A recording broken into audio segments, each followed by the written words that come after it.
عربی کا مقولہ ہے بڑا خاندانی، ہر وہ چیز جو لمٹ کراس کرتی ہے نا وہ اپنی ضد کی طرف، اپوزٹ کی طرف آ جاتی ہے.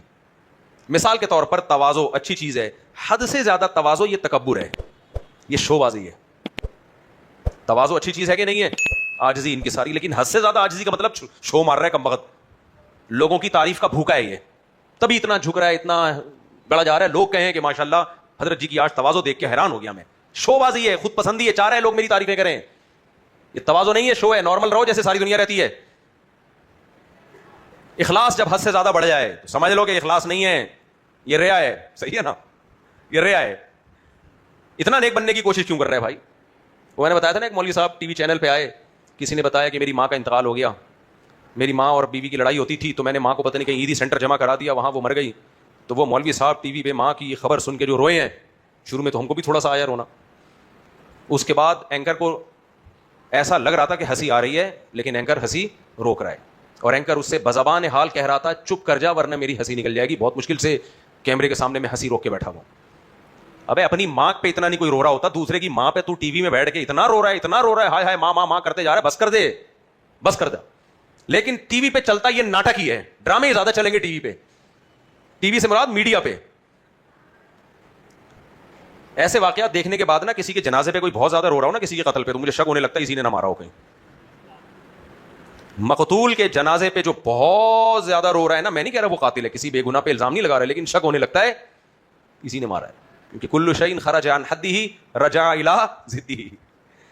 یہ جو اتنا ایکسائٹڈ ہو رہا ہے وہ مرا جا رہا ہے، بھائی یہ اتنی محبت نہیں ہے، یہ محبت کی اپوزٹ ہے، نفرت ہے، مارا اسی نے ہے.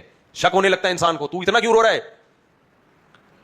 بچپن کے کچھ واقعات یاد رہ جاتے ہیں. ہمارے محلے میں خان صاحب ہوا کرتے تھے، اللہ ان کی مغفرت فرمائے، بڑے اچھے موقر شخصیت تھے. ان کے پوتے نواسے اب ہیں، یہ بیان سنیں گے تو امید ہے اس کی تصدیق کریں گے یا بھول گئے ہوں گے.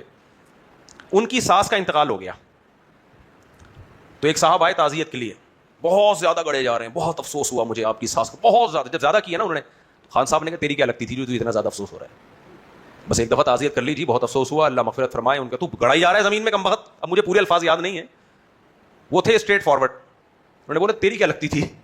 کچھ لوگ ہوتے ہیں سیدھے، وہ رکھتے نہیں ہیں، وہ فوراً پارسل کر دیتے ہیں. اس سے سامنے والے کی اصلاح بر وقت ہو جاتی ہے. بے عزتی تو ہوتی ہے لیکن وہ آئندہ کے لیے بڑی بے عزتیوں سے بچ جاتا ہے. ایسے ہی کوئی غریبوں والے ڈریس میں گھوم رہا ہو نا، پیسہ اللہ نے دیا، اس کو بولا کرو کہ تیرے پاس پیسے نہیں ہیں پینٹ پہننے کے، لا میں لا دیتا ہوں تیرے کو زکات میں، تو اچھی سی پینٹ لے کے دے دیتا ہوں تیرے کو لنڈا مارکیٹ سے زکات کی، وہی پہن لے لیکن کپڑے اچھے پہن کے گھوما کر. مجھے بڑا غصہ آتا ہے یہ جو ایسے ٹوپی ڈرامے کر رہے ہوتے ہیں نا، گیٹ اپ، تو یہ اچھی بات نہیں ہے. ان اللہ یحب ان یرا اثر نعمتہ علی عبدہ، نبی نے فرمایا اللہ چاہتے ہیں جو پیسہ اللہ نے دیا ہے تمہارے لباس پوشاک سے جھلکنا چاہیے. وہ لوگ کہتے ہیں ہمارے نبی کے کپڑے پیون زدہ تھے. بھائی نبی نے تو پیسہ رکھا ہی نہیں ہے، ایک درہم ایک روپیہ نہیں رکھا نبی کریم صلی اللہ علیہ وسلم نے. یا تو آپ بھی نہیں رکھو نا، اتنا بڑا ظرف پیدا کرو. ہمارے نبی کے پاس صبح آیا، شام سے پہلے صدقہ، کھانا نہیں ہے شام کو، کوئی بات نہیں، بھوکے سو جائیں گے، بغیر کھائے سو جائیں گے، کوئی مسئلہ نہیں ہے. تو ان لوگوں کا اتنا بڑا ظرف ہے، پیسہ رکھا ہوتا ہے بینکوں میں، سونا رکھا ہوتا ہے لاکر میں، اور ایسے کپڑے پہن کے گھوم رہے ہوتے ہیں جیسے بیچاروں نے کئی وقت منہ ایسا بنایا ہوا ہوتا ہے، کئی وقت کا فاقہ ہے. تو نبی کی ساری حدیثوں کو لیا جائے گا نا. آپ نے اپنے لیے غربت کو پسند کیا، پیون زدہ کپڑے پہنے. کیوں پہنے؟ اس لیے کہ پیسے ہی نہیں رکھے. لیکن جس صحابی کے پاس پیسہ ہے ان کو منع کیا، جب ہے تو نظر آنا چاہیے، جب ہے تو لباس سے نظر آنا چاہیے. تو کل شیء خرج عن حدہ رجع الی ضدہ. ہر چیز جب اعتدال سے بڑھتی ہے نا، تو میں وہ تواضع کی مثال دے رہا تھا کہ بعض لوگوں میں بہت زیادہ خاکسار جب اللہ معاف فرمائے مثالیں بہت ساری ذہن میں آنا شروع ہو جاتی ہیں. تو نارمل رہنا چاہیے جیسے ساری دنیا کے سارے انسان رہتے ہیں. بعض پیروں کو میں نے بگڑتا ہوا دیکھا ہے، ہمارے ہی سلسلے کے، اچھے بھلے ہوتے ہیں، نماز پڑھ رہے ہوتے ہیں، لوگوں کو اللہ اللہ سکھا رہے ہوتے ہیں، مریدوں کا حلقہ بڑھتا ہے تو اپنی اوقات بھول جاتے ہیں. سب سے پہلے جو خرابی آتی ہے نا کسی پیر و مرشد میں، میں ان پیروں کی بات نہیں کر رہا جو 2 نمبر ہیں، 1 نمبر پیروں کی بات کر رہا ہوں. سمجھ میں آ رہی ہے بات؟ جو بزرگان دین، جو مشائخ ہیں، بڑے لوگوں کو تو ہم بات نہیں کر سکتے، ہم تو چھوٹے لوگ ہیں، لیکن جو مارکیٹ میں اس وقت اویلیبل ہیں، سب سے پہلی خرابی کسی پیر و مرشد میں جو کسی محلے میں لوگوں کو بیعت کرنا شروع کر دے اور صحیح حق پرست ہو، سب سے پہلی خرابی پتہ ہے کیا آتی ہے؟ اپنے محلے کی مسجد کے امام کو 2 ٹکے کا سمجھنا شروع کر دیتا ہے. وہ نہ اس کے مریدین اپنے محلے کی مسجد کے امام کو کوئی عزت دیتے ہیں، نہ وہ خود دیتا ہے. ان کا خیال ہوتا ہے تو بیکار ہے, اس کو کیا اللہ اللہ کا پتا, اس کو کیا پتا. ہمارے حضرت جی ہیں پہنچے ہوئے. سب سے پہلے کس کو محلے کے امام کی اس کی نظر میں 2 ٹکے کی حیثیت نہیں ہوتی, حالانکہ 20 سال سے اس کے پیچھے اس کے مرید نماز پڑھ رہے ہوں گے. دوسرے نمبر پہ اپنے باپ کی 2 ٹکے کی حیثیت بولو نہیں. باپ کو چھوڑ کے پیر کو باپ بنا لیتے ہیں. مولانا اشرف علی تھانوی رحمہ اللہ کو حکیم الامہ ایسا ہی نہیں کہا جاتا, فرماتے تھے کہ جنا کسی نے ہو کسی اور کے گئے. جس باپ کے گھر میں پیدا ہوئے, جس نے دن رات ایک کر کے تمہیں پالا اور اس کی وجہ سے تمہیں اسلام ملا ہے, اس کو بالکل زندگی سے نظر انداز, ہر وقت پیر صاحب کے چرنوں میں بیٹھے رہیں گے. تو یہ 2 خرابیاں آتی ہیں. اور پھر امام کے کیڑے نکالنا شروع. ہمارے حضرت تو ایسے ہیں, مسجد کے امام تو ایسا نہیں. ہمارے حضرت تو ایسے ہیں, مسجد کے امام میں تو یہ خرابی. ہمارے حضرت تو ایسے ہیں, مسجد کے امام میں یہ خرابی. پھر ایک دھڑا بن جاتا ہے اور تھوڑے دنوں میں وہ دھڑا ایک فرقے کی شکل میں تبدیل ہو جاتا ہے. اللہ کا کتنا بڑا فضل ہوا, خدا کی قسم میرے تو ایسے اعمال نہیں ہے. اللہ نے مجھے جو پیر دے دی ہے نا, بڑے خاندانی دے دیے. میرے شیخ مفتی رشید احمد صاحب رحمہ اللہ تعالی, ایسا خاندانی پیر اللہ نے مجھے دیا ہے. پھر ان کے نائب حضرت مفتی عبدالرحیم صاحب, کیسے براڈ مائنڈیڈ پیر تھے. ہم جب حضرت سے بیعت ہوئے, حضرت کا لباس الگ, ہمارا گیٹ اپ بولو الگ.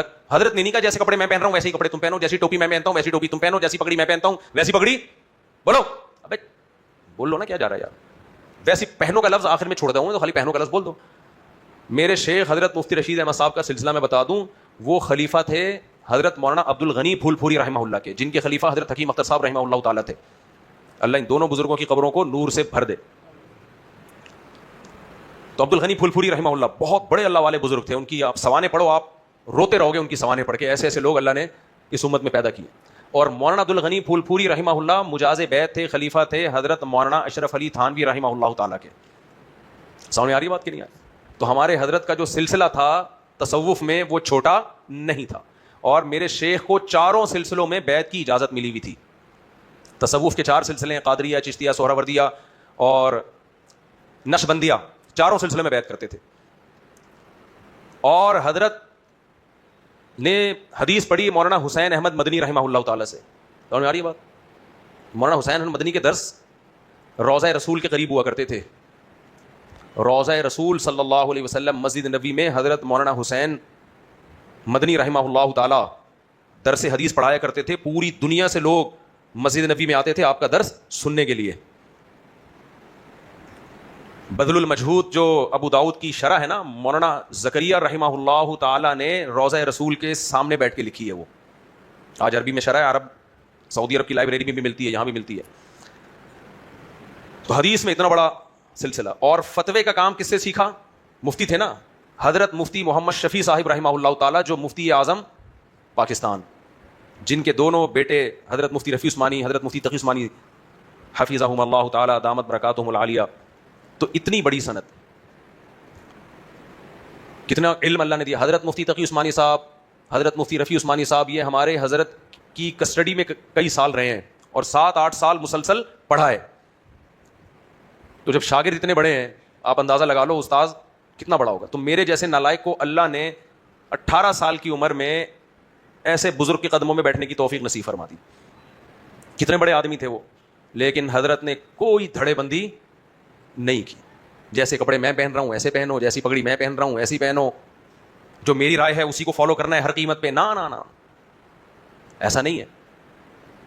ایسا ظرف بڑا تھا حضرت اپنے شاگردوں سے, جو مفتی تھے, ہر آدمی کو اجازت نہیں ہے, جو مفتی بن چکے تھے, بھائی میری رائے سے اگر آپ کو اختلاف ہو تو آپ جب انڈیویجولی فتویٰ دیں تو اپنی رائے نقل کر دیں اس میں. ہاں ادارے کا فتویٰ تو وہی ہوگا جو بڑے کی رائے ہے, لیکن آپ کو اجازت ہے, آپ اپنی رائے بتا سکتے ہیں عوام میں, کوئی حرج نہیں ہے اس میں. وہ فرمایا کرتے تھے کہ جب آپ کسی سے بیعت ہو جاؤ تو رہنا ایسا ہی ہے جیسے سارے مسلمان رہتے ہیں, گھل مل کے سب نے. ایسا سیٹ اپ یا ایسا گیٹ اپ نہیں بنانا کہ دیکھنے میں لگے کہ یہ ایک نیا دھڑا بن چکا ہے. سمجھ میں آ رہی ہے بات؟ یہ کیا بن چکا ہے؟ ایک نیا دھڑا. آج کسی پیر سے بیعت ہو جاؤ تو ایک عجیب ہی دنیا میں کھو جاتا ہے, باقی سارے بے وقوف لگنے لگتے ہیں اس کو. سب سے پہلے مسجد کے امام بے وقوف لگتا ہے, یہ تو پاگل ہے, اس کو تو آتا ہی کچھ نہیں ہے. تو خیر ہم کہیں سے کہیں اور نکل لیے. تو میں بات یہ کر رہا تھا کہ تہذیب کی جو ڈیفینیشن ہے, یہ گھڑی صحیح ہے نا, ایسا تو نہیں ہے کہ یہ صحیح ہے, ٹائم صحیح ہے اس کا. جب کسی چیز کی تعریف میں اور علامتوں میں ٹکراؤ ہوگا تو ترجیح کس کو دی جائے گی؟ جو تعریف ہے نا اس سے پرکھا جائے گا کہ یہ وہ چیز ہے یا نہیں ہے. علامتیں نہیں دیکھی جاتی ہیں ایسے موقع پہ. تو میں چرسی کی مثال دے رہا تھا کہ اس نے کمبخت نے چرس پینا چھوڑی نہیں اور گیٹ اپ شریفوں والا بنا کے پہنچ گیا. یہ زیادہ بڑا جرم کیا کہ نہیں کیا؟ تو دھوکہ دے رہا ہے. اب تو لوگوں کو دھوکہ دے رہا ہے بھائی. تو یاد رکھو کافر غیر مسلم انہوں نے کیا کیا؟ بجائے اس کے کہ انسانیت والے اعمال اختیار کرتے, چاہے وہ دل کے اعمال ہوں چاہے وہ جسم کے اعمال ہوں, ان اعمال کو فوکس نہیں کیا, اپنے آپ کو شہوت پرستی میں ڈال دیا, خواہشات کا غلام بنا دیا. افرأیت من اتخذ الہہ ہواہ, اللہ کہتے ہیں تم ان لوگوں کو نہیں دیکھتے جنہوں نے خواہشات کو خدا بنا لیا ہے, دل کی چاہتوں کو خدا بنا لیا ہے. وَأَضَلَّهُ اللَّهُ عَلَىٰ عِلْمٍ, انہیں سب معلوم ہے, اس کے باوجود گمراہ ہو گئے, ان کو پتہ ہے یہ غلط راستہ ہے, لیکن انہوں نے اس غلط راستے کو چھوڑنے کے بجائے سارا فوکس گیٹ اپ کو کیا ہے, گیٹ اپ کو, اور اس گیٹ اپ کو فوکس کرنے کا نتیجہ دنیا کو دھوکے میں ڈال دیا کہ ہم تہذیب یافتہ ہیں, ہم سے تہذیب سیکھو. نا نا نا نا نا, یہ تہذیب کی چند علامتیں ہیں جو پائی جا رہی ہیں, تہذیب یافتہ لوگوں والے اعمال نہیں ہیں یہ. اللہ کرے میری بات سمجھ میں آ جائے. دیکھو اچھا انسان بننے کے لیے, نیک بننے کے لیے اللہ اس کے رسول کی رہنمائی کے بغیر ناممکن ہے. نیک بننا, اچھا بننا ممکن ہی نہیں ہے, امپاسبل. سب سے پہلے دل کے اعمال ہیں, دل کے. آپ اپنی بیوی سے کہتے ہو مجھے پڑوسن سے محبت ہے, آپ کی بیوی غضبناک ہوگی کہ نہیں ہوگی؟ بولو. بہت سے لوگوں کے دل ہل گئے ہیں کہ مجھ سے آپ کو کیسے پتہ چل گیا ہمارے بارے میں, لیکن میں آپ کے بارے میں تھوڑی بول رہا ہوں, میں نے آپ کا تذکرہ کیا. تو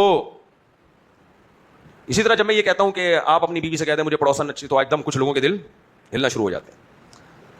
بہرحال فرض کرو ایسا کہہ نہیں دینا اور سوچنا بھی نہیں, آپ نے اپنی بیگم سے کہہ دیا کہ پڑوسن بہت اچھی ہے. بیگم کی کھوپڑی گھومے گی کہ نہیں گھومے گی؟ آپ اس سے بولو کہ میں کچھ کر تھوڑی رہا ہوں, نہ میں نے اس کو کبھی لائن ماری ہے, نہ میں نے کبھی اس کو جان کر دیکھا ہے, وہ تو غلطی سے نظر پڑ گئی تھی, دل تو میرے اختیار میں نہیں ہے, کچھ کر تھوڑی رہا ہوں میں. محبت میں تمہیں کو دینے کی کوشش کروں گا لیکن ہے نہیں کوشش, try, I will try, English میں بولو اس کو. اور گھمانے پھرانے بھی تمہیں لے کے جاؤں گا, عزت بھی تمہارے ماں باپ کو, تمہارے بھائی کو دوں گا, اس سے تو میرا کوئی لینا دینا نہیں ہے. تو بیوی بولے گی پھر محبت کیوں کر رہے ہو؟ کہا یار محبت جو ہے نا وہ ایکچولی وہ دل تو میرے اختیار میں نہیں. بیوی رکھ کے چماٹ لگائے گی نہیں لگائے گی؟ وہ آپ کی اس لاجک کو نہیں مانے گی کہ دل میرے اختیار میں نہیں. وہ کہے گی دل تمہارے اختیار میں نہیں ہے, یہ بات تو ہے, حقیقت ہے, لیکن دل میں کسی کی محبت پیدا کرنا یا نہ کرنا اس کے اسباب تمہارے اختیار میں ہیں. کچھ اسباب ہوتے ہیں جس سے محبت پیدا ہوتی ہے, اور کچھ اسباب ہوتے ہیں جس سے نفرت بھی پیدا ہو جاتی ہے. ایک نظر غیر اختیاری پڑ جانے سے پاگل نہیں ہو جاتا انسان جب تک اس کے بارے میں خود سے سوچتا نہ رہے. تو بیگم آپ کو سمجھائے گی کہ آپ کی نظر ہو سکتا ہے فرسٹ ٹائم غیر اختیاری پڑ گئی ہو, لیکن جو محبتوں کے طوفان آپ کے دل میں آ رہے ہیں نا, یہ سوچ کے آ رہے ہیں, بار بار اسی کا سوچ رہے ہو, اس لیے پیدا ہوئی ہے, ورنہ نظر تو پتہ نہیں کتنوں پہ پڑی ہوگی. اس سے ایک مثال سے ایک اصول میرا خیال ہے سمجھ میں آ گیا کہ آپ کسی خاتون کی مدد کر لینا, بیوی کو اتنا برا نہیں لگے گا. محبت کر لو بہت برا لگے گا. کیا خیال ہے؟ ارے آپ کی پڑوسن کو کوئی ضرورت تھی, پڑوسن بیچاری بیوہ ہو گئی, 60-65 سال کی ہے, آپ اس کی مدد پہ مدد کیے جا رہے ہیں, زکات سے, صدقے سے, فطرانے سے. ہو سکتا ہے آپ کی بیگم بھی آپ کا ساتھ دینا شروع کر دے کہ اچھا ہے بیچاری مجبور عورت ہے, لیکن آپ مدد نہیں کر رہے, صرف یہ بول رہے مجھے محبت ہے اس سے. پہلی صورت برداشت ہو جائے گی, دوسری برداشت نہیں ہوگی. حالانکہ آپ عمل کر رہے ہو پہلی صورت میں آپ کیا کر رہے ہو, اس کی مدد بھی کر رہے ہو, زکات بھی دے رہے ہو, بیمار ہو رہی ہے ہاسپٹل لے کے جا رہے ہو, لیکن بیوی کو پتا ہے محبت نہیں ہے. اور دوسری کنڈیشن میں آپ صرف محبت کر رہے ہو اور کوئی احسان نہیں کر رہے, لیکن بیوی کے لیے پہلی صورت قابل برداشت, دوسری ناقابل برداشت. بات سمجھ میں آ رہی ہے؟ ادھر توجہ رکھنا.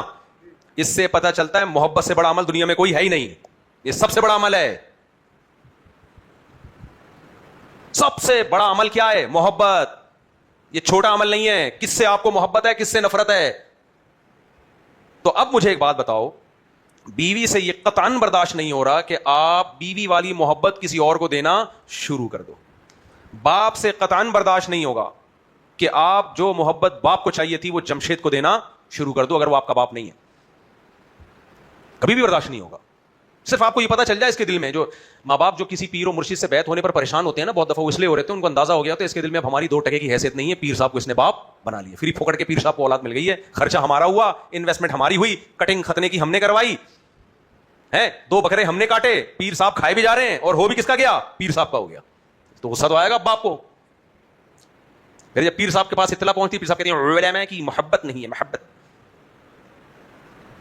ناجائز چیز میں باپ کی اتباع نہیں کی جائے گی, لیکن میرے بھائی سب کچھ پہلے ماں باپ ہیں, اللہ نے ان کا حق, اور ہو سکتا ہے ہماری خانقاہوں والوں کو مجھ پہ اشکال ہو کہ یہ غیر مقلد ہو گیا ہے.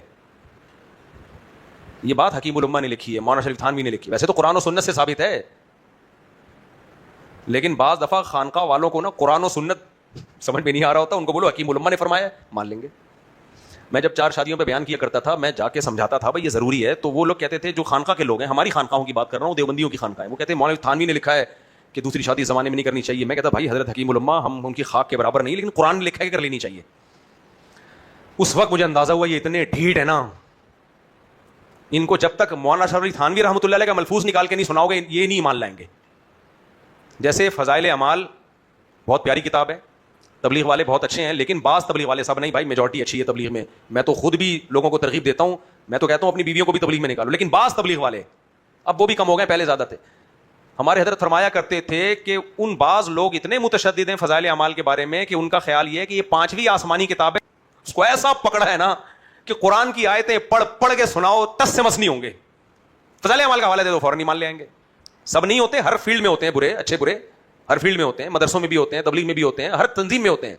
کچھ غالی قسم کے لوگوں کے بارے میں حضرت فرمایا کرتے تھے, ان کا نظریہ یہ ہے کہ یہ 5ویں آسمانی کتاب ہے, اتنی شدت نہیں ہونی چاہیے بھائی. قرآن و سنت از سپیریئر. سب سے پہلے کیا ہے, قرآن و سنت ہے, نبی کے اقوال ہیں, قرآن ہے.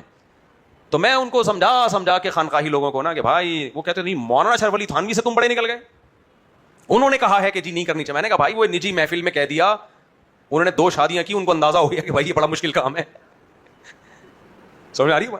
تو ایک نجی محفل کا تجربہ شیئر کر دیا. اس کا مقصد اسلام کے اس فلسفے پہ رد کرنا نہیں ہے. وہ بھی یہ حالات دیکھ لیتے نا جو آج کل چل رہے ہیں, وہ بھی کہتے کرو بھائی ضروری ہے, لیکن نہیں بھائی نہیں, ٹس سے مس نہیں ہونا. بس حکیم الامہ نے لکھ دیا. میں نے کہا بھائی میں تجھ سے زیادہ حضرت مولانا شریف تھانوی کو مانتا ہوں, ان کی فضیلت کا میں تم سے زیادہ قائل ہوں, لیکن سپیریئر کیا ہے, قرآن و سنت ہے. نبی ہیں سب سے پہلے, نبی ہیں, صحابہ ہیں, یہ ہیں اصل ہمارے لیے. اور حکیم الامہ کی بھی یہی دعوت ہے, ان کی بھی یہی دعوت ہے. وہ نجی محفل میں ایک بات لکھ دی انہوں نے, تو اس کو لے کے بیٹھ گئے. پھر میں نے کہا احکام اسلام عقل کی نظر میں, یہ مولانا شرف علی تھانوی کی کتاب ہے, یہ پڑھو. اس میں کتنا دفاع کیا انہوں نے, اور لکھا ہے کہ یہ ضروری ہے, اس کے بغیر عورتوں کے گھر بس ہی نہیں سکتے. خیر جی, تو پھر میں دائیں بائیں بہت زیادہ گھوم رہا ہوں. کیا بات چل رہی؟ ہاں میں کہہ رہا تھا کہ محبت جو ہے نا, محبت یہ چھوٹا عمل نہیں ہے. اللہ کرے بات دماغ میں اتر جائے. سب سے زیادہ جو جس عمل کی فضیلت ہے نا, جس سے انسان نیک بھی بنتا ہے اور برا بھی بنتا ہے, وہ سب سے پہلے کہاں سے شروع ہوتی ہے, دل سے. محبت, آپ کو محبت کس سے ہے؟ اگر ان سے محبت ہے جن سے نہیں ہونی چاہیے, آپ دنیا کے بدترین انسان ہو. اگر ان سے ہے جن سے ہونی چاہیے, آپ دنیا کے بہترین. یہ دل بے لگام نہیں ہے جس سے چاہو محبت کر لو. اللہ نے ہمیں حکم دیا اس کو کنٹرول میں رکھو, کنٹرول میں. وہ اسباب اختیار کرو کہ جس سے ان چیزوں کی محبت آئے جن کی ہونی چاہیے.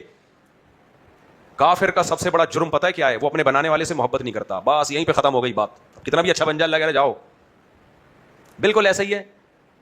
آپ بیوی کے چرنوں میں پڑے رہتے ہو, وہ تو پتہ ہے مجھے, لیکن ویسی مثال دے رہا ہوں میں. کھلاتے بھی ہو, پلاتے بھی ہو, اس کے بچوں کی بھی کیئر کرتے ہو, سب کچھ ہے, لیکن محبت کس سے کرتے ہو؟ پڑوسن سے. بیوی کی کیا کہ 2 ٹکے کی میری نظر میں حیثیت نہیں. جاؤ دفعہ لات مارے گی کسی, اسی کو جا کے کھلا. جب آدمی کی دوسری شادی ہوتی ہے نا, تو پہلے بیوی یہی تانے دیتی ہے, ادھر ہی آ. تو پراں وڑ. تو خیر یہ ایک بڑا عجیب ٹاپک ہے. خیر, تو اس سے پتہ چلتا ہے میرے بھائی, محبت ہلکی چیز بولو نہیں ہے.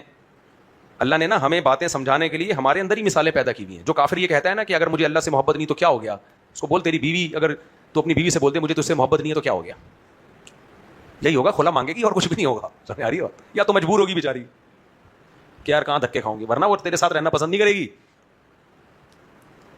تو محبت سب سے زیادہ مؤثر عمل ہے, سب سے زیادہ. اعمال بات کی چیز ہے. اسی لیے میرے بھائی اللہ نے ہمیں حکم دیا سب سے زیادہ محبت اس سے کرو جو محبت کرنے کے سب سے زیادہ لائق ہے, اور وہ اللہ کے سوا کوئی ہو نہیں سکتا. اللہ کے سوا کوئی ہو نہیں سکتا. کافر اللہ کے علاوہ سب سے محبت کرتا ہے, اور مشرک نے تو بدتمیزی کی حد کر دی, ان سے محبت کرتا ہے جو ہمارے کچھ لگتا ہی نہیں ہے. کوئی گائے سے محبت کر رہا ہوگا, کوئی بتوں سے محبت کر رہا ہوگا, کوئی سورج سے محبت کر رہا ہوگا. ہم جب وہاں گئے نا کینیڈا میں, end of the world, north pole کی طرف, میرے شوق بھی عجیب عجیب ہیں. کینیڈا میں مجھے نہیں کوئی تفریح کا شوق تھا جھولوں میں یا فلانا ڈمکانا. میں ان سے کہتا تھا یار یہ جو زمین کا کنارہ ہے نا یہاں جانا ہے, ایڈونچر ہے نا یہ. تو وہاں ہم چلے گئے. پھر میں نے کہا یار وہ میپ میں نے دکھایا, وہ نہیں وہ گلوب, میں نے کہا یہ بالکل یہ والا پوائنٹ نا جہاں زمین گھوم رہی ہے یوں, یہاں جانا ہے. وہ پھر کہہ لگا کے ہنسے, بولے مفتی صاحب آپ کے کوئی ایسا شوق رکھ لو جو بالکل نارمل لوگوں کا ہوتا ہے. ہر شوق وہ پالا ہوا ہے جو عام طور پہ لوگوں کا ہوتا نہیں. مثالیں بھی پھر وہ شادیوں پہ بات آ جائے گی, بھی رہنے دو. خیر, تو اس سے پتا چلتا ہے جو میں نے مثال دی ہے سب سے بڑا عمل کیا ہے, محبت. ہاں میں نارتھ پول کی مثال دے رہا تھا, وہاں پتا چلا کہ بھائی جیپنیز اور چائنیز میں جو سورج کی عبادت کرنے والے لوگ ہیں نا وہ اس پول پہ جا کے سورج کی عبادت کرتے ہیں. جب جن دنوں میں سورج نکلتا ہے 3-4 مہینے بعد طلوع ہوتا ہے نا, تو پھر پہنچ جاتے ہیں وہاں. اور بھی دنیا میں ایسی کئی جگہ ہیں. قرآن نے کہا سورج تمہارا غلام ہے, سخر لکم, اللہ نے تمہارے کام میں لگایا ہوا ہے, تمہارا سرونٹ ہے سورج. مالک اپنے سرونٹ کو سجدہ کرنا شروع کر دے, اس سے بڑی کیا ذلت ہوگی اے بھائی, اس سے بڑی کیا ذلت ہوگی. اپنے ہاتھوں سے پتھر کا بت بنا کے اس کے سامنے جھکنا شروع کر دو, اس سے محبت کرنا شروع کر دو. قرآن کہتا ہے یہ اتنی بڑی ذلت ہے, آسمان کی بلندیوں سے اٹھا کے تم نے اپنے آپ کو زمین کی پستیوں میں ڈال دیا. اسی طرح میرے بھائی کسی مرے ہوئے انسان سے مانگنا یہ بھی بڑی ذلت کی بات ہے.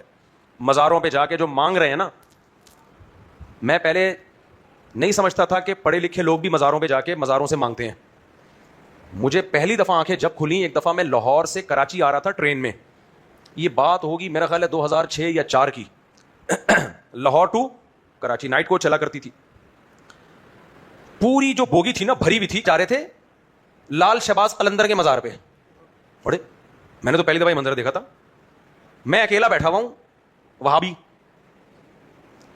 اچھا وہ سارے ایجوکیٹڈ لوگ یا تو ہوتے ہیں نا گاؤں دیہاتوں کے بالکل ہی پسماندہ علاقوں کے, کوئی یو کے سے آیا ہوا ہے, کوئی امریکہ سے آیا ہوا ہے, امریکہ یو کے سے سفر کر کے آئے ہیں لال شہباز قلندر کے مزار پہ حاضری دینے کے لیے. اس وقت مجھے اندازہ ہوا بھائی یہ ہم تو سمجھ رہے ہیں کہ شرک نہیں ہے, لوگ اب ایجوکیٹڈ ہو گئے ہیں, ان کو یہ تو پوری بوگی بک ہو کے جا رہی ہے, وہاں دھمال کریں گے, پتہ نہیں کیا کیا کریں گے.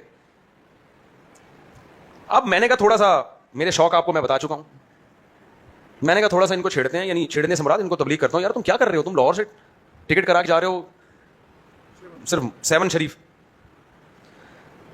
اب جب میں نے بات چیت شروع کی ہے تو وہ بگڑ گئے, کہہ رہے ہیں بس وہ ٹھیک ہے آپ کا اپنا مذہب ہے ہمارا اپنا مذہب ہے. خڑم میں نے کہا مجھے لگا کہ اگر میں نے زیادہ بات کی تو یہاں میرا بھی مزار بن جائے گا, اگلی ٹرین پھر اس کی زیارت کے لیے آ رہی ہو.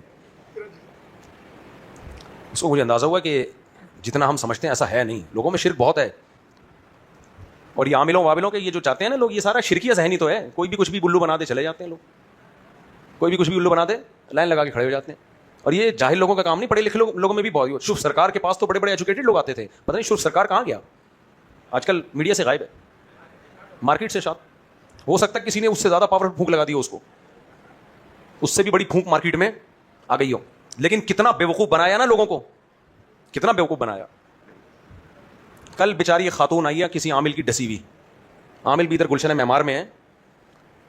تو مجھے جب پتا چلا اس نے کہا وہ عامل ہے, میں نے کہا بھائی میں ملاقات نہیں کرتا, یہ میں عاملوں کے بارے میں پہلے مجھے پتا تھا, بیچاری کو برباد کر دیا اس عامل نے.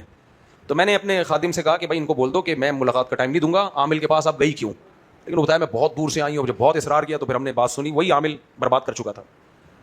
مجھے کہنے لگی مدد کرے, میں نے کہا کوئی مدد نہیں ہو سکتی, میں کیا کروں بھائی. آپ لوگوں کو سمجھا کے ہم تھک گئے ہیں, لیکن آپ لوگوں کے پاس سمجھنے کی صلاحیت ہے ہی نہیں. برباد ہوتے ہو, لٹ جاتے ہو, پٹ جاتے ہو, گھر تباہ ہو جاتے ہیں, پھر آتے ہو. ایسے کئی کیس ہوئے ہیں, میں سمجھاتا رہا فلاں کے پاس مت جاؤ, ڈرامے باز ہے, نہیں جائیں گے, آپ کو کیا پتا عملیات کا. جب لٹ پٹ گئے, برباد ہو گئے, پھر مجھے کہہ رہے ہو عامل کے خلاف فتوا لکھو. میں نے کہا کیوں لکھوں فتوا, میرے تو سارے عاملوں کے خلاف ہول سیل کے حساب سے فتوا ہے, انڈیویجولی الگ الگ عاملوں پہ لکھنا شروع کر دوں تو ساری زندگی اس میں گزر جائے گی. تو میرے بھائی بات ختم کر رہا ہوں میں, محبت ہلکی چیز بولو نہیں ہے. آپ کی بیگم آپ کو بول دے آپ بہت اچھے ہیں, میں آپ کی خدمت کروں گی, آپ کے کپڑے استری کروں گی, کام تو سارے ایک نمبر کر رہی ہے وہ, اور آپ کے لیے زینت اختیار کروں گی, اور کھانا آپ کو ٹائم پہ پکا کے دوں گی, اور روزانہ صبح دوپہر شام نئے نئے طرح طرح کے یوٹیوب پہ ریسیپیز دیکھ کے بہترین کھانے بنا رہی ہے, ہر طرح کی خدمت کر رہی ہے. ایک دن آپ نے کہا بیگم میں بڑا متاثر ہوں, مجھے لگتا ہے تمہیں مجھ سے بہت محبت ہے. کہ نہیں, محبت تو جمشید سے, محبت آپ سے. جمشید جمشید ہے, جمشید کی اتنی برائیاں کی, کچھ تعریف بھی ہو جائے نا. جمشید جمشید ہے بھائی. آپ نے اس کے بائسیپ ٹرائسیپ چیسٹ دیکھا, کیا چوڑا سینہ, آواز دیکھی. پھر آپ سے کہنے لگے کھانا بناؤں, کیا کھانا پسند کریں گے؟ آپ کہو گے زہر کھانا پسند کروں گا میں. کیا خیال ہے؟ اور جمشید کے دل میں کتنے لڈو پھوٹیں گے, حالانکہ نہ اسے کھانا پکا کے کھلا رہی ہے, نہ اس کے کپڑے استری کر رہی ہے. اس سے پتہ چلتا ہے محبت سے بڑا کوئی عمل بولو نہیں ہے. تبھی تو حدیث میں آتا ہے 7 آدمی قیامت کے دن اللہ کے عرش کے سائے میں ہوں گے. ایک وہ جسے خوبصورت عورت زنا کی دعوت دے اور وہ کہے مجھے اللہ کا خوف. دوسرے وہ جو صرف اللہ کے لیے محبت کریں. زنا سے بچنا ایسے موقع پہ کتنا مشکل, اس مشکل عمل کو محبت والے عمل کے ساتھ بیان کیا ہے. اللہ کے لیے محبت کرنا آسان نہیں ہے. شہوت پرست آدمی اپنی خواہش کے لیے محبت کرتا ہے. اللہ کے لیے جو محبت کرے گا سب سے پہلے اللہ سے کرے گا, پھر والدین سے کرے گا, پھر اپنے بڑوں سے کرے گا, اپنے استاذوں سے کرے گا, علماء سے کرے گا, نیک لوگوں سے کرے گا. اور شہوت پرست آدمی کسٹمر سے کرے گا, ماتحتوں سے, جن سے اپنا فائدہ ان سے کرے گا محبت. سمجھ میں آ رہی ہے بات؟ اپنی کمپنی سے کرے گا جہاں اس کو کیا مل رہا ہے, روکھڑا مل رہا ہے. گرل فرینڈ سے کرے گا. کل کسی نے مجھ سے پوچھا کہ مجھے ایک لڑکی سے بہت سچی محبت ہو گئی ہے. میں نے کہا لڑکی سے سچی محبت نہیں ہوتی, سچی محبت امی سے ہوتی ہے, ابو سے ہوتی ہے, بیوی سے بھی ہوتی ہے. لڑکیوں سے ٹھرکی محبت ہوتی ہے. یہ بولو محبت ہو گئی, اس کو سچی مچھی کا نام دینے کی کیا لگتی ہے تیری وہ؟ ہاں ایک ہو گئی ہے, بس یہ کہہ لو ایک ریالٹی ہے, مرد کو ہو جاتی ہے بعض دفعہ, تو اس کا شریعت نے بتایا بیوی بنا کے اب سچی محبت کر لے. اس سے بیوی سے ہوتی ہے محبت سچی, کیونکہ رہتے رہتے کیا ہو جاتی ہے, محبت ہو جاتی ہے. جس کے ساتھ انسان رہتا ہے محبت ہو جاتی ہے. ابھی رہی نہیں ہے اور تیرے کو محبت ہو گئی ہے کم وقت, تو ٹھڑک از کالڈ محبت آج کل. تو بات کو میں سمیٹتا ہوں. تو میرے بھائی جب محبت سب سے اہم چیز ہے, بیوی برداشت نہیں کرتی, شوہر کہیں اور دل دے بیٹھے, شوہر برداشت نہیں کرتا, بیوی میری خدمت کرے لیکن دل کہیں اور, اللہ کیسے برداشت کرے گا؟ بنایا میں نے, کھلایا میں نے, پیدا ہوئے تو ماں کی چھاتیوں میں نے دودھ پیدا کر دیا, ماں کی گود بھی تجھے میں نے دی, باپ کا سایہ بھی تجھے میں نے دیا. وہ فصیلتی ہلتی تؤوی, وہ خاندان جس نے تجھے محبت سے پالا, وہ خاندان کس نے دیا؟ میں نے دیا. پھر میں نے تجھے بلوغت کی دہلیز پہ پہنچایا, آسمان سے تیرے لیے بارشیں برسائیں, زمین میں تو ایک بیج ڈالتا ہے تناور درخت بنا کے سینکڑوں پھل پیدا کر دیے. انبت لکم, ہر طرح کے زرعا مختلفا الوانہ, جن کے ذائقے اور رنگ مختلف, کھیتیاں لہلہاتی ہوئی, اتنا کچھ پیدا کر دیا. اور تو اس خدا کو چھوڑ کر حرام محبتوں میں پڑ جائے. تو میرے بھائی ہے تو صرف یہ محبت, لیکن نبی اس کی حدیث کا مفہوم ہے اللہ کو جتنا غضب اس پہ آتا ہے اتنا کسی انسان کو انسان پہ غضب نہیں آتا. اور کافر کا سب سے بڑا جرم کیا ہے؟ وہ اللہ سے محبت نہیں کرتا. وَمِنَ النَّاسِ مَن يَتَّخِذُ مِن دُونِ اللَّهِ أَندَادًا يُحِبُّونَهُمْ كَحُبِّ اللَّهِ. کیا عجیب آیت ہے, اتنا مزہ آتا ہے اس آیت کو پڑھنے میں. اللہ کیسے شکایت کر رہے ہیں, لوگوں میں بہت سے ایسے ہیں جو اللہ کے علاوہ دوسروں کو شریک ٹھہراتے ہیں, پھر ان سے ایسے محبت کرتے ہیں جیسے اللہ سے محبت کرنی چاہیے. اللہ کے علاوہ سے ایسی محبت کر رہے ہیں جیسی محبت کس سے کرنی چاہیے؟ اللہ سے. اللہ کو غصہ آ رہا ہے نا, غضب آ رہا ہے, تبھی اللہ شکایت کر رہا ہے. اللہ کہتے ہیں لوگوں میں ایسے لوگ بھی ہیں, حالانکہ نہیں ہونے, ایسا تو ایک انسان نہیں ہونا چاہیے. کہ اللہ کہتے ہیں بہت سے انسان ہیں جو اللہ کے علاوہ سے وہ محبت کرتے ہیں جو صرف کس سے کرنی چاہیے؟ اللہ سے کرنی چاہیے. آگے اللہ فرماتے ہیں والذین آمنوا اشد حبا للہ, لیکن جو اللہ پہ ایمان رکھتے ہیں وہ سب سے زیادہ محبت اللہ سے کرتے ہیں. شہوت پرست آدمی یہ کام کر سکتا ہے؟ کہ اللہ سے محبت میں کیا کر رہا ہے, مجھے کچھ بھی نہیں مل رہا. گرل فرینڈ سے محبت میں ڈیٹیں مل رہی ہیں, حرام کاریاں مل رہی ہیں, ٹھڑک پوری ہو رہی ہے. اللہ سے محبت میں کیا مل رہا ہے؟ نماز پڑھنی پڑ رہی ہے, زکوٰۃ دینی پڑ رہی ہے, کیا خیال ہے, روزے رکھنے پڑ رہے ہیں, ہے بھائی. لیکن غیرت مند آدمی کس سے محبت کرتا ہے؟ اللہ سے. وہ کہتا ہے کوئی بات نہیں, پیدا اس نے کیا, بنایا اس نے ہے, کوئی بات نہیں. تہذیب یافتہ انسان نیک آدمی یہی کرے گا, کافر یہ نہیں کرے گا. تبھی آپ کافروں کو دیکھ لو, جتنے تہذیب یافتہ لوگ ہیں, جس سے جتنی زیادہ محبت ہونی چاہیے اس سے اتنی کم ہے, جس سے کم ہونی چاہیے اس سے بہت زیادہ. کافر اپنی گرل فرینڈ سے ٹوٹ کے محبت کرتا ہے, اور ماں باپ کو کہاں جمع کراتا ہے؟ اولڈ ہاؤس میں. کافر دوستوں سے ٹوٹ سے محبت کرتا ہے, اولاد پیدا کرنے کے لیے تیار نہیں ہے کہ بوجھ بنیں گے. کل کسی نے بتایا کسی انڈیا کی کسی ایکٹریس کا بیان آیا ہے, پتہ نہیں ان کی شادی کو 10 سال ہو گئے, 18 سال ہو گئے, مجھے یاد نہیں, اور اولاد نہیں ہے. فیمیل ایکٹر ہے, وہ کہہ رہی ہے کہ مجھے بچہ نہیں چاہیے, آئی ڈونٹ لائک. میں نے دیکھی نہیں ہے وہ ویڈیو, مجھے کسی نے بتائی, تو میرا خیال ہے اسی طرح ہی کہہ رہی ہوگی, ان کا اسٹائل یہی ہے بات کرنے کا, آئی ڈونٹ لائک. تو اس کا میاں جو ہے نا اس کو ڈیورس دے رہا ہے, طلاق دے رہا ہے کہ بھائی مجھے تو چاہیے نا, ایک تو چاہیے, 8-10 سال ہو گئے ایک بھی نہیں ہے. یہ ہے میاں بیوی کی محبت. اب محبت ہوتی ہے, سب سے پہلے عورت کو شوہر سے اولاد چاہیے ہوتی ہے کہ اس کے جانے کے بعد اس کی نشانیاں ہوں. تبھی نبی نے فرمایا ایسی عورت سے نکاح کرو جو محبت کرے اور تمہیں اولاد دے. تو پتہ چلا محبت اور اولاد ساتھ ساتھ ہیں. ان فنکاروں میں, اداکاروں میں, لبرل انٹیوں میں محبت ہوتی شوہر سے تو اولاد چاہتی ہیں, اولاد نہیں چاہتی. اس کا مطلب صرف خواہش کی محبت ہے. صرف دوستی ہے, شہوت پوری کرنی ہے اور نچوڑنا ہے, ٹاٹا بائے بائے. اس کے بعد ابے ان کی پول پٹیا مجھ سے کھلوایا کرو آ کے, میں ان سے متاثر نہیں ہوتا. یہ جو لوگ جاتے ہیں نا ٹھیش پیش, یار یہ مولوی لوگ بد اخلاق اور مولوی ایسے تھے اور یہ مذہبی لوگ شدت پسند اور یہ ایجوکیٹڈ لوگوں کو دیکھو اور یار ٹھیش پیش کیا, وہ یہ ٹھیش پیشی ہے اوپر سے, اندر سے خالی کھوکھلے. سمجھ میں نہیں آ رہا بات؟ نیک صرف وہی ہے, حقیقت میں انسان کا بچہ وہی ہے جو اللہ سے محبت کرے. اللہ سے محبت کرے گا, اللہ کی محبت میں خواہشات قربان کرے گا. اور ان کمبختوں کو جس سے محبت ہوتی ہے قربانی نہیں ہوتی, اسے قربانی کا بکرا بنا رہے ہوتے ہیں. یہ لبرل انٹیاں اپنے میاں سے محبت کرتی ہیں, اولاد نہیں چاہیے, پیسے چاہیے, ذمہ داریاں اپنی پوری نہیں کرنی ہے, اس کو قربانی کا بکرا بنایا ہوا ہے. اور لبرل انٹے بھی ایسے ہی ہیں, ان کو بھی بیوی سے اولاد نہیں چاہیے, ان کو بھی نہیں چاہیے, لائف کو بس انجوائے کرو بس. تو یہ محبت نہیں ہے, یہ ٹھڑک ہے. محبت ہوتی ہے, خاندان بنانا چاہتا ہے, فیملی بنانا چاہتا ہے انسان. سب سے بڑی بات اپنی اولاد سے بھی تو محبت ہوتی ہے نا, اس سے زیادہ کس سے؟ تو اولاد پیدا ہی نہیں کرنا چاہتا, اس کا مطلب اس میں محبت کے سافٹ ویئر ختم ہو چکے ہیں, صرف ٹھڑک رہ گئی ہے. بار بار مجھے حضرت مولانا طارق جمیل صاحب کا بچپن کا سنا ہوا ایک بیان یاد آتا ہے کہ جو غیر مسلم لوگوں کا کلچر ہے نا, ان میں محبت ختم, حتیٰ کہ نہ باپ سے محبت, نہ ماں سے محبت, نہ عورت کی تو کوئی ہے ویسے, نہ عورت کو ماں والی محبت ملے گی, نہ بیوی والی محبت ملے گی, نہ بیٹیوں والی محبت ملے گی, نہ بہنوں والی محبت ملے گی, نہ خالاؤں والی محبت ملے گی, نہ پھوپھیوں والی محبت ملے گی. اسے صرف بوائے فرینڈ والی محبت ملے گی, وہ بھی اس وقت تک جب تک اس میں حسن و جمال ہے. جہاں اس کا حسن و جمال ختم ہوا, جو غیر مسلم لوگ ہیں, میجورٹی, سارے نہیں, میجورٹی کیا کرتی ہے کہ جہاں اس کا حسن و جمال ختم ہوا تو ٹیشو پیپر استعمال سے پہلے بڑا صاف ستھرا, اور استعمال کے بعد کہاں پھینکا جاتا ہے؟ ردی کی ٹوکری میں. آپ صرف ڈائری لے کے ان ملکوں میں چلے جاؤ, جن لڑکیوں کو ردی کی ٹوکریوں میں پھینکا گیا ہے نا استعمال کے بعد, ان کی سوانح لکھنا شروع کر دو, کتابیں ختم ہو جائیں گی, ان کی کہانیاں ختم نہیں ہوں گی. سمجھتا ہے؟ اچھا آپ کے اچھے بھی سمجھیں, ہمارے یہاں ایسا نہیں ہے. ہمارے یہاں ایسا 18 سال میں لونڈے لپاڑے کی شادی ہوتی ہے, جذبات ہوتے ہیں, اور وفا کرتا ہے, مر کے بیوہ کر کے جاتا ہے وہ. ہمارے ہاں طلاق کا ریشو بہت کم ہے ان ملکوں کی نسبت, اور جو ریشو بڑھ بھی رہا ہے یہ انہی کی نحوست سے بڑھ رہا ہے, انہی کے ڈرامے فلمیں ہمارے ہاں ڈیورس کا ریشو بڑھا رہے ہیں. سمجھتا ہے کہ نہیں سمجھتا ہے بات کو؟ جب نہیں سمجھے گا بات کو تو کیسے نکلے گا رات کو؟ جو پڑھتا نہیں ہے رات کو وہ نہیں سمجھتا ہے بات کو. خیر, تو خلاصہ بس ایک لفظ میں ختم کر رہا ہوں کہ کفر اور اسلام میں سب سے بڑا فرق کیا ہے. کافر اللہ کو پسند نہیں ہے. کیوں پسند نہیں ہے؟ آپ کو پسند ہو سکتا ہے, لوگ بہت کمنٹ لکھ رہے ہوتے ہیں وہ بڑے وہ حقیقی مسلمان ہیں, وہ حقیقی نیک ہے. نا نا نا نا نا, اللہ کو چھوڑ کر کسی اور سے محبت وہ نیک نہیں ہو سکتا. میری اور آپ کی نظر میں ہو سکتا ہے, اللہ کی نظر میں نہیں ہو سکتا. تو اللہ تعالی ہمیں اپنی ذات سے محبت نصیب کر دے. اللہ عمل کی توفیق عطا فرمائے.